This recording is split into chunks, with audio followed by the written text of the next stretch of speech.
Good day all, we are back with our daily devotion for today, day of Monday. We are going to start this week by studying David and Absalom. So, as we have studied yesterday, David, Tamar, and Amnon, we're going to continue to study what is the aftermath of what happened when David did not punish or did not discipline his son Amnon when Amnon took advantage of Tamar by having or forcing her to have a sexual act with him. So David did not punish Amnon, and he mistakenly perceived that as an act of love. So if there is injustice, it will lead to further chaos. So that's our teaching for yesterday. So now we're going to study what is the aftermath of that. What chaos happened because of the lack of discipline that David did. So the father and son tragedy. So as we studied yesterday also, David had another son, and that is Absalom. Absalom is the brother of Tamar. So when Absalom saw that David, his father, did not punish, did not discipline Amnon, he planned to kill Amnon. So as Amnon was killed, Absalom flee to the other city where David is not a king, and he stayed there for 3 years. But he came back after 3 years, and when he came back to the land of Jerusalem, he has other plans. He wants to steal the kingdom of David from David. So the verse we're going to use reference came in the book of 2 Samuel chapter 15 verse 6. It is said that as Absalom did to all of Israel who came to the king for judgment. So Absalom stole the hearts of the men of Israel. So he stole the hearts of the men of Israel. He treated the Israelites good. He showed to them that he is worthy of kingship, that his father who committed blunt sins is not worthy to be the king of Israel anymore. Is not worthy to be the king of the kingdom of God anymore. So he did these acts so that he can win the hearts of the men of Israel, and he became successful because the people of Israel loved him, and he wants him to be their new king. Even the supporters of David himself. So what happened? For the first teaching,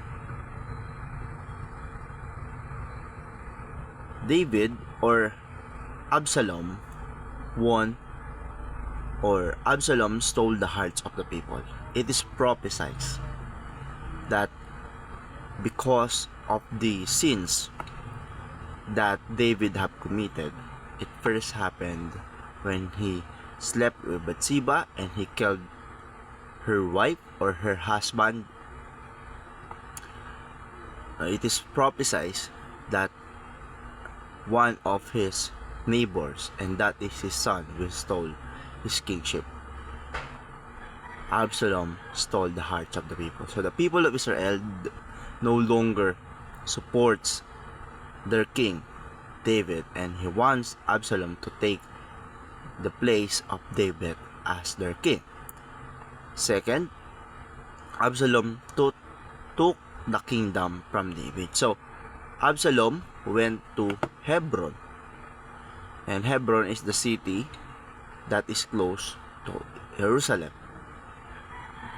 And he proclaimed that he is already the king of Jerusalem. So he took his men and they marched from Hebron to Jerusalem. And what happened when David knew that they are marching to take their kingship or his kingship? David flee. He did not go for a war with Absalom. Instead, he flee and he accepted the consequences of his action. So for the last teaching, Absalom slept with David's concubine. So it is also said in the prophecy of Nathan that his wives will be taken away from him.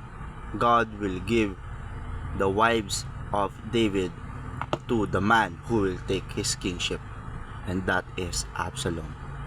Absalom slept with David's concubines in front of the whole Israelites, of the whole Jerusalem, in the rooftop of his kingdom, in the rooftop where everybody can see that he is sleeping or having sexual act with concubines of David. So that's what Absalom did. He proclaimed to the whole Israelites, to the whole Jerusalem, that he has taken over, that David has no longer authority to the kingdom, even to his concubine. So he is now the new king. So what did David do? So for our application, be willing to suffer the consequences of our sin. So David faced the consequences of his sin. He suffered the consequences of his sin. He realized that he should flee, that he should not fight with Absalom, because it is God's act, that God is instructing Absalom to take over his kingdom. So he flee, and that is his act of willingness to suffer the consequences of his sin. Second, be humble before the justice and mercy of God. So when David is fleeing, there is one of his enemy that keeps on mocking him, and that is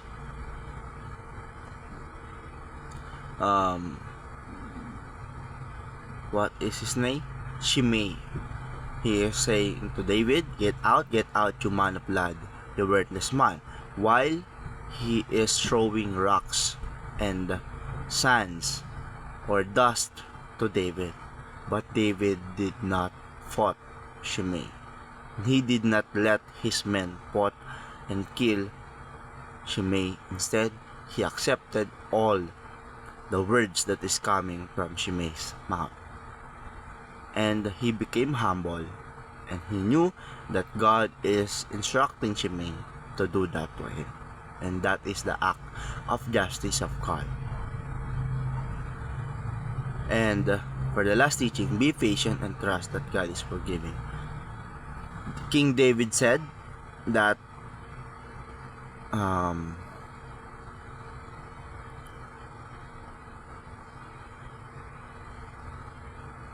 he said, "Behold, my own son seeks my life.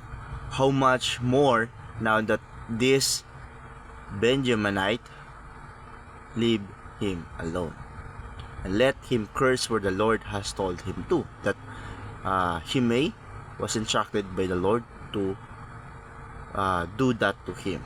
So he accepted that. He became humble and he became patient. And he also said, "It may be the Lord that will look on the wrong done to me, and the Lord will repay me with good for his cursing today."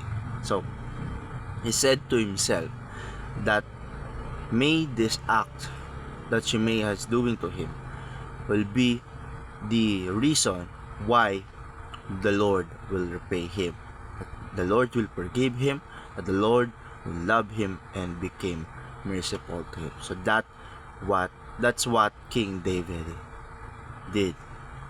He became patient.